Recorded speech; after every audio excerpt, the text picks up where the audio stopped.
Hi, welcome to BABrew. I'm Jonathan. Hi, I'm Emily. Hi, I'm Carlos. Today, we're going to be speaking about the subject of finding your business analysis voice. And I'm super excited to welcome Emily to the show, longtime friend of the BABrew. And I think, as with Carlos and I, excited to be here. So welcome, Emily, and welcome, Carlos. So, Emily, we met at a BA community event, didn't we, a few months back that was sponsored by Hippo. And we're talking about all things business analysis. And afterwards, you helped me. You got me to the train station in time. So thank you. And we talked about, would you like to come on the BABrew? So Emily, just for the listeners, do you want to give a little intro on who you are and your background?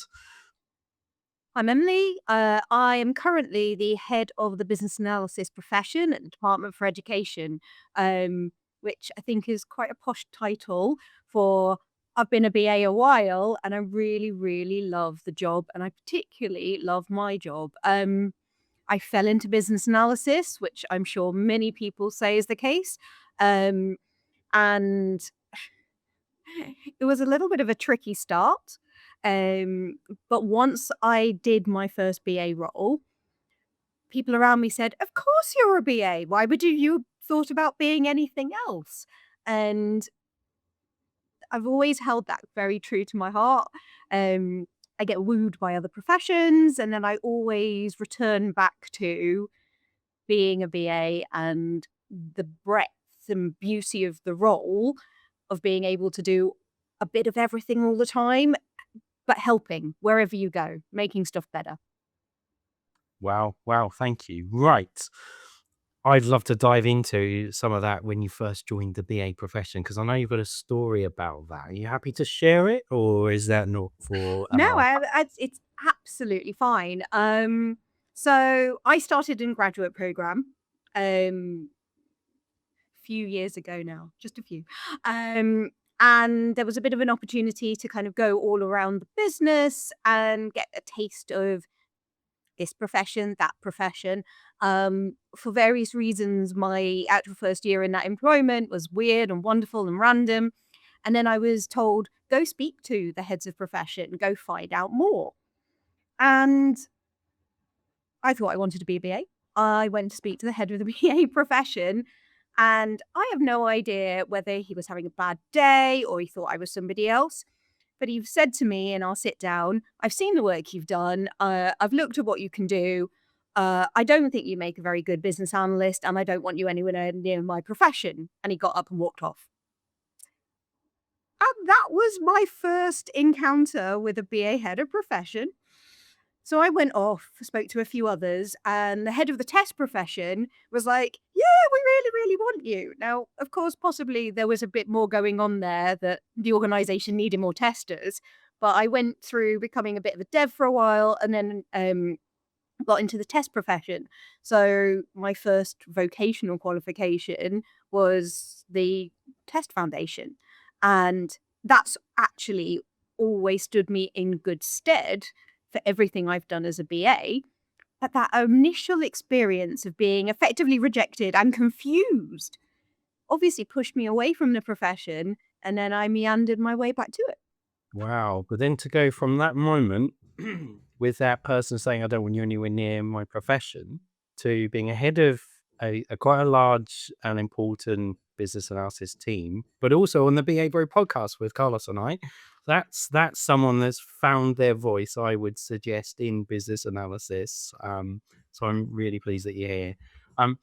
Carlos, quick intro to yourself for the listeners. I know you've been on that pod before with us. Definitely. It's an amazing story, Emily, and I think my journey started in a very similar way. So I was a graduate as well, very much went into the development route. So was a developer at Accenture, and then from there I just did lots of other things like change management, and then I sort of stumbled into business analysis as this is an amazing way of actually joining everything up. And since then, so 25 years ago, business analysis has been at the heart of what I do, and really enjoy it. And your story is absolutely fascinating about how you came into business analysis. Brilliant. No, thank you, Carlos. Right. First question then for the pod. So hopefully you've done your homework. Right. Why is the subject of finding your voice important for business analysts? So I'm going to go to Carlos first. I'm going back to you, Carlos, and Sure. then we have to wait on 10 Turks. Why do you think this might be an important subject, Carlos? I think when we think about the holistic view within organizations and we think about the business analysis role, the business analyst is the individual or group of individuals that are able to spot the gaps. They're the ones that are looking at the detail usually. I'm going to throw in things like the puppet model. They're looking at things around processes and technology and information and people and the organization.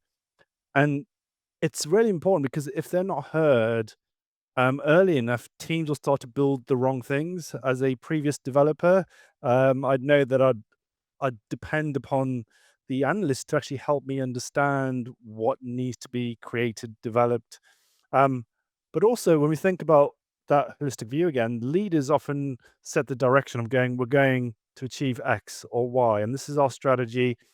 And what I found is that business analysts can really help ensure that that route is created in the right way and that the organization creates a more holistic, realistic view to understand what's viable as well. So that's why I think it's important. Well, there's quite a lot to unpack there. There's a 2-hour pod just in that intro, I think, Carlos. Wow. Right. Emily, why is this an important subject for you? Why do you think it's important for BAs to find their voice? So our job is to make things make sense. It's everything Carlos just said, and do it in such a way that will be heard. Because we are looking in all the different corners and all different angles to steer things to making it better, steer it to something that is of value. And if we're not there, things will veer, of course. I'm very much a strong believer of without a BA, boy, can you tell? Because things might be shiny, they might be highly sellable, but there'll be something underneath that will just give somebody the ick at some point. And there are always ways to catch those things before they happen. So our role as BAs, we're looking in different corners, but we're translating between different priorities and different thought processes. And we are making it make sense. And if we're not there, raising our voice and possibly saying the unpopular thing that needs to be heard, then you can end up with something that doesn't work for the people it needs to work for. There's some really, really good thoughts there. And my mind's now spinning off in lots of directions. The critical friend analogy, the business analyst is the critical friend of the business to try and help achieve outcomes. That in the context of finding your voice, you can't be the critical friend unless you are able to raise your view opinion. And if you can ask that difficult question in the workshop or the interview. So it's absolutely key for the individual, it's key for the team, and I would suggest key for the organization if it's going to have these effective solutions that work in alignment with strategy. So I think there's so much of an argument for why this is an important subject. Hopefully the listeners and viewers are convinced. Right. Let's talk about how you've gone about finding your voice then. So I'm going to go back to you, Emily. How did you go about finding your voice, getting on panels and being noticed and being seen and promoted to a BA leadership position? How did you go about finding your voice as a business analyst? So I'll start off with a bit of self-reflection. I distinctly remember in the earlier days of my BA career sitting in a room and offending absolutely everybody in that room by being too outspoken, and it was a little offensive. And that's my starting point. To own my own ability to use my voice incorrectly has helped me enhance my practice over time. You're right, in terms of that critical friend, it's a difficult balance between overly critical and too friendly, where you are too nice and don't say the thing that needs to be said. And I kind of came out of that role and moved into it. I was very, very good in my little team. I was fairly popular in my little team. I stopped offending people pretty quickly. But branching out beyond, there was still that kind of negating voice in the back of my head, not wanting me to be part of the wider profession. And I very much got to a bit of a kind of line management level of leadership, but hadn't branched out any further. No real network. Was I on LinkedIn? Yes. Was I mostly following the people I was talking to on every single day? Also, yes. And it didn't really occur to me that it would be of huge value for me to get myself out there. On the flip side of that, I like to hog a conversation and hold a microphone, and I'm not afraid of public speaking. Musical theatre kid. It's a thing.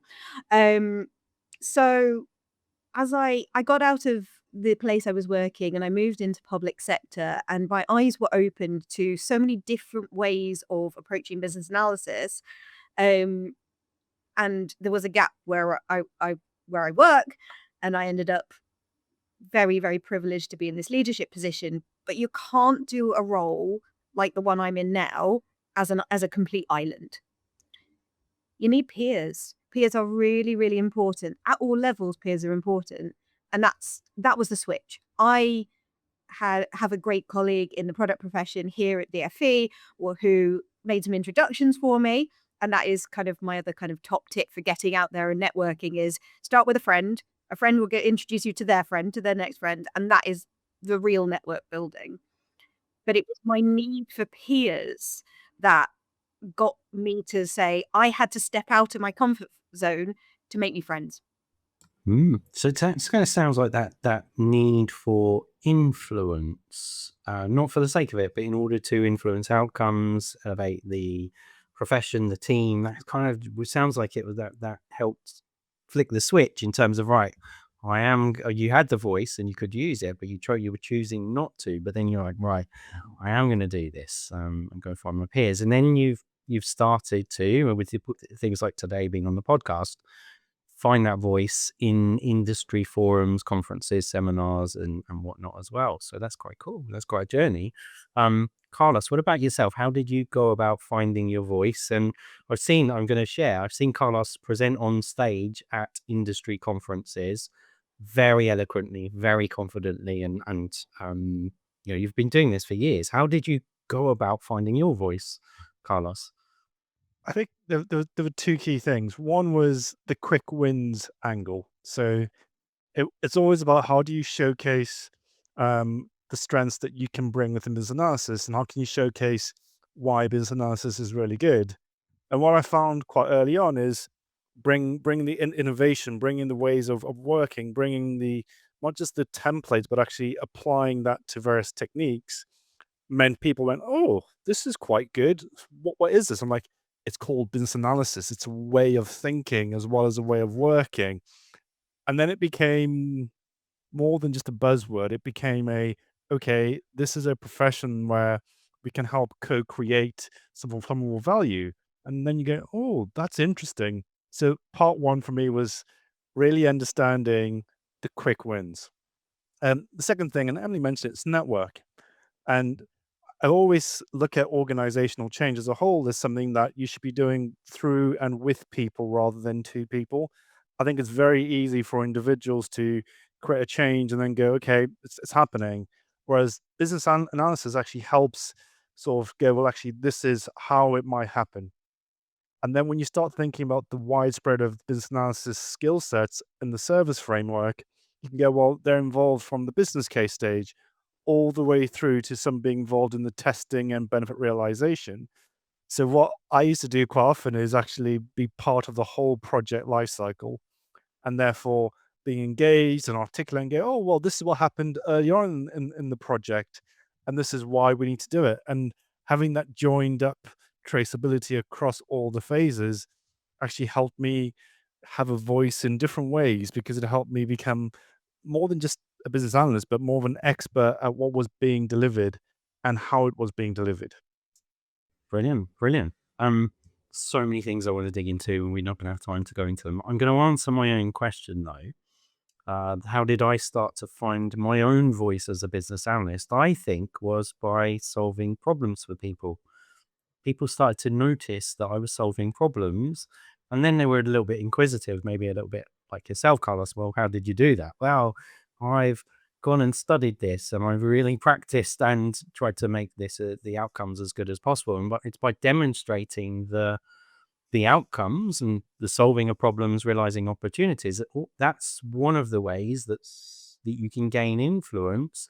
So when you suggest something or you ask a question, you've got credibility. Whereas if you've not solved problems or you've not delivered outcomes, you don't have as much credibility. But then I also want to pick up on the musical theatre thing that you mentioned, Emily, which you're maybe hoping I wouldn't. But if there's a karaoke, do you put your name down and say, right, I'm going to sing or not? And I will share that for many years I would avoid karaoke, like the just don't want to do karaoke. But sometimes you're going to put yourself out of your comfort zone and being able to, and I'm not a good singer, so don't worry, I'm not going to sing anyone that's worried about that.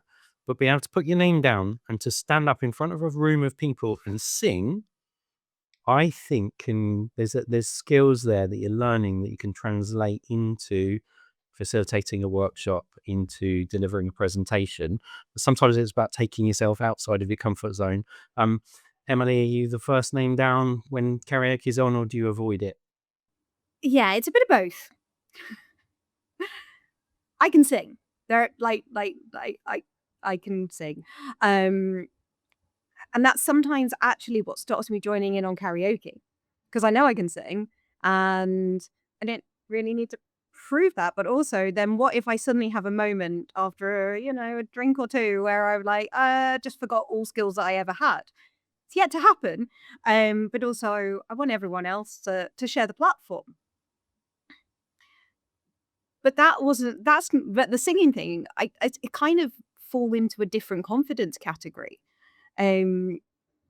Because that's something I've done a long time, whereas it's a converse for me to have the same confidence to talk about my career history and why I love business analysis, and I'm not just trying to prove the point because that's what we're here for. But for me, it's quite compartmentalized. So karaoke, I'll quite happy to, but then taking a similar platform and in a professional context, for me, it's a different confidence thing, and I am just still pushing through. Yeah, yeah. What about you, Carlos? Do you put your name down for karaoke or do you run?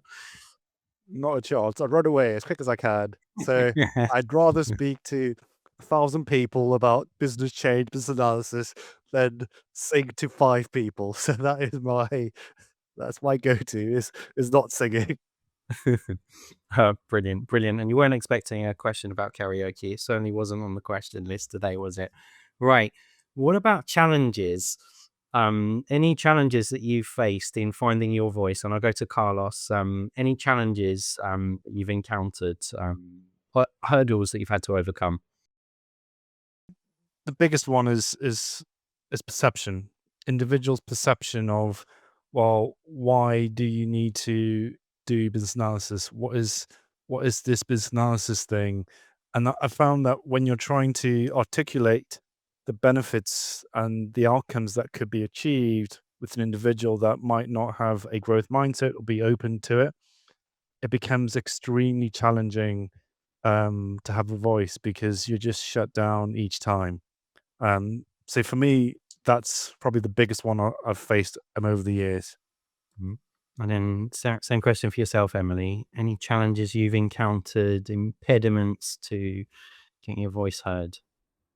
So I think in the environment I'm in, I might be a little over this particular one now, but certainly earlier in my career, I had to play certain personas to be heard in the first place. It's not simple being a woman in tech. Still not simple. I am very much blessed to be in an environment with strong female tech leadership now, and it's a dream. But at the beginning of my career in particular, I was the only woman for miles, and I was young and didn't match the demographic of anybody else in the room. So simply being able to break through to be heard in the first place, not just advocating for business analysis, but pointing out when you kind of can see those things veering off the right path and you want to steer it back in and nobody wants to even like raise your hand and nobody wants to call on you. So I fed myself certain lines that I would use, often kind of playing up to like the inexperienced woman in the room. Don't think that's a healthy thing that I did, but it is something that I found myself doing fairly regularly in order to just break into conversation. And that's a really tough thing when I reflect back on it, because it shouldn't be this difficult in these contexts to just say, well, I've already earned the right to be in the room because you wouldn't have invited me to the meeting, but then to not be able to then say, hang on a second, I think we have a problem here confidently, because no one respects you for what they perceive. It is perception, as Carlos said. That can be really tough. And that structure of the profession with an imbalance of male and female, I've seen it in my career in some organizations. If you're in the room, you should have a voice, and this should be about the ideas. It should be about the outcomes for the organization. It should be about making informed decisions that help us to achieve whatever it is that we're trying to achieve in that room. One of the issues that I think is getting an invite to the room. Now, I've come across some organizations where if your job title is a business analyst, you're not invited to the room. You're seen as someone who's working in the detail. You're the note taker is the worst possible description of the BA, which I'm not saying it because I believe it, but it's just these barriers, they're there to get some organizations to put business analysts in the room, which I think is a real shame. And it shouldn't be there, unfortunately. But I think it is moving in the right direction in terms of there is a increased professional recognition for business analysis. And I think the balance in terms of diversity is much improved compared to when I started my career. Have you seen that, Carlos, in the various places you've worked and in the profession generally? Most definitely. I think there is a balance, and I think it is for the better as well in terms of just diversity of thought, diversity of understanding, but also different skill sets. And that's a really important thing for the profession as a whole. Right, I'm going to go to Emily next, and I'm going to say, right, any top tips? Let's say you've got a listener or someone watching that's a bit nervous about asking that question in the workshop, raising that point, asking, has anyone considered the impact of X, Y, or Z, or even putting themselves forward to speak at an industry event or to write a blog on LinkedIn or somewhere else. Any top tips that you could give someone to get started if they want to find their voice, but they're not quite feeling confident at this point? So, two different and quite different top tips. The first one, and I go back to where I mentioned earlier about self-reflection, ask yourself, what is actually the worst that could happen? It's a question I ask myself quite a lot. You know, give it a punt. Are you going to get fired? Probably not. Sure, give it a go. That doesn't necessarily break through that confidence barrier. So my other top tip is find somebody who will open a door for you, whether it is a peer, like in my particular case, or a coach or a mentor. It might be quite scary to reach out to somebody to say, I think I want to do this. I would like somebody to help me get there. If you're in a place where you've got friendly heads of profession, like myself, we're here to help. But otherwise, sometimes it's just about just going through your friend who has another friend, and find someone who will help open doors. Brilliant. I like that, because the power of mentoring, coaching, and just support networks, I think absolutely critical for business analysts finding their voice. So I think that's a really practical tip. So thank you, Emily. Carlos, any top tips from yourself for someone that's feeling a bit nervous, wants to find their voice? How would you suggest they might consider getting started?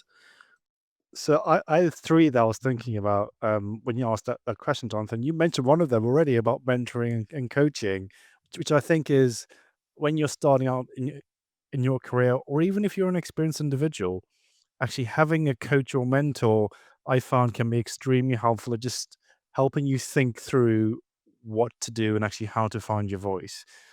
But they can also be the individuals that go, actually, what are you worried about? So to Emily's point, I completely agree with it. Like, sometimes we're our own worst critics. We'll be the one saying, "Oh, we can't do this. I'm not sure. We're not sure about ourselves." Whereas having a mentor or a coach or someone who's there to go, "Well, actually, you can definitely do it.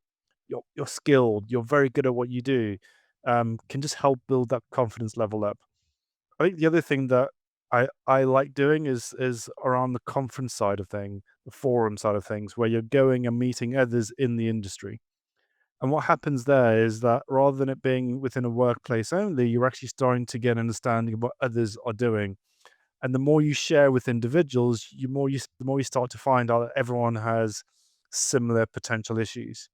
And I found it in my own career by doing that's actually helped me increase my level of confidence from attending a conference to then speaking at a conference to then actually helping host workshops. So you get to start to take steps further and further forward.